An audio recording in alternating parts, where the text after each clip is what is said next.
This is my first time of using polycrystalline solar panels, and I've heard so many things about it. I've also read a lot about it, how that monocrystalline solar panels are smaller, they are more efficient, and a lot of other things. But one thing I've come to find out, especially in life and when I'm doing my projects, is that no matter how much you think you know, or how much you have read, how much someone has told you, when you start observing things yourself or you hold it in your hands, you handle them, it's a different ball game altogether. The results I'm going to be showing you, they are just like real life, what I get every day, how it behaves on a daily basis. If you are thinking about buying a monocrystalline solar panel or a polycrystalline solar panel, you want to watch this video so that you have an idea of how they perform and know when it's best to use one over the other. I started this test in the morning, and you can see the first test you are seeing right now is for the monocrystalline solar panel. That is why it's low. It's lower than the other test that you are seeing right now, which is the polycrystalline test. So this is the amps coming from my panel string.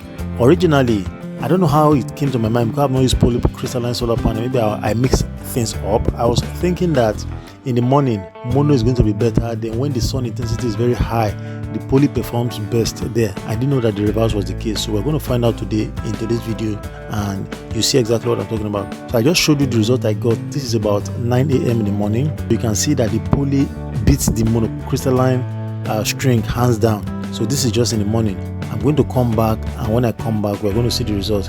And before I come back, remember the intensity of the sun. There's a video I did. I'm going to put this on the end screen. Your solar panels get more power during that afternoon period. So I'm going to explain what I mean by that. If you are to choose between two panels, one makes power within that 11 p.m. through to 2 p.m. or 3 p.m. in my part of the world, that's when we get the highest sun. If you have a solar panel that performs better that period, that means that is the solar panel you want to go for. Let's keep going. I've come back to the batteries again to check the charging current that they're receiving from the solar panel. So you can see this one right now. We are getting almost the same thing from both panels at this point now. So this is about 11 a.m. in the morning. So you can see 30 some, 31, 32. So that's where both of them just are 30 to 32. That's where the charging current is at this time. You can see that when we just started, the poly was beating the mono hands down. Right now you can see that the mono has caught up with the polycrystalline panel, and the sun has not reached her peak yet. As we keep checking it, we are going to see that the sun has reached her peak, and let's see what is going to happen. So this is about 12 something o'clock. This is when the sun is supposed to be highest.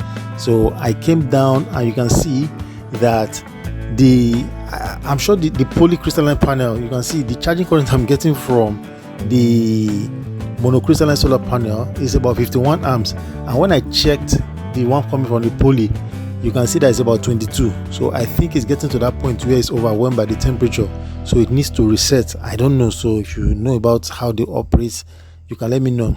I was surprised to see that the monocrystalline string has doubled what the polycrystalline string is giving. I don't know why it happened that way, so I'm still trying to understand why it happened that way. Later on, I had to come and check to be sure. So it looks like it has balanced itself now, and you can see that the difference between is not so much. So when I came later, I think around about 1 p.m., you can see that the charging current for the monocrystalline solar panel is just about 48, 49, while the polycrystalline is about 40, 41, that range.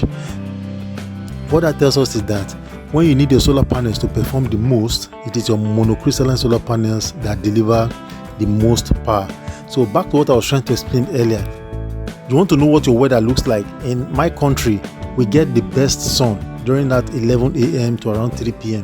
That means if I'm to choose a solar panel, it's a no-brainer. I have to choose mono, because mono performs when the sun is very, very okay. So when the weather is dull, that's when it doesn't perform.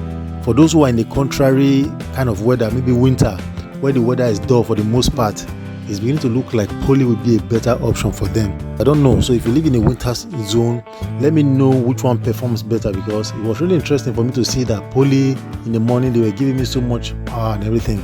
I'm going to put the differences on our screen so that we know what we are looking at in terms of the comparison between the monocrystalline solar panels and the polycrystalline. So it's going to fly on your screen right now. Generally, the things to look out for when you are buying your solar panel is the cost. That's the first thing people go for. Then the second thing is the performance. The reason why I bought this polycrystalline solar panel, one, to see how they work, and two, it was an opportunity buy. Like the price was very, very okay, and they are used panels. That's why I bought them. It's a very good learning curve for me. With this experience that I've had now, I know that the monocrystalline is going to deliver much power during an average day for us, because an average day for us is very, very sunny. During the rainy season, that's what we have here. I want to believe that the poly will try to measure, but I don't think, for the most part, it's not going to still be as much as the monocrystalline solar panel. If I have any advice for anybody, if you are not getting this polycrystalline solar panels at a very, very cheap rate, you want to stay away from them if you live in a very, very hot environment. In a similar way, if you live in a winter environment, you want to check with maybe your neighbors or people who have done the same experiment in your own zone and find out which one is best for you, so that you don't go and buy solar panels that are not getting the sun that they need. Whereas polycrystalline panels, they work where the weather is kind of dull. It's something you want to confirm before you get your solar panels. I've always known most people have monocrystalline solar panel in my climb, so it's not a coincidence. It's because it's what performs best. So I want to believe that polycrystalline, they have their own place. So what you want to do also is to see whether, depending on your weather, you may want to mix it up, so that at the end of the day, when the sun is high, you know you are getting a lot from your monocrystalline solar panels, and if your weather is low, maybe winter seasons, you are getting from a poly. So that's also an option. You can mix them up, two different strings like I have here. One of them is mono, the other one is poly, so they kind of balance each other depending on the season that you are in. So these are things to consider. So let me know in the comment section below what you think about this experiment, because this is an eye-opener for me.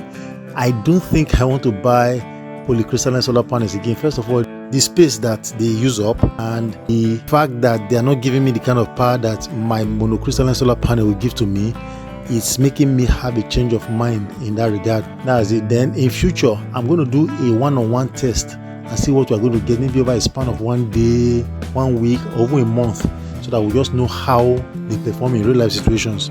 So see you guys and catch you on the next one.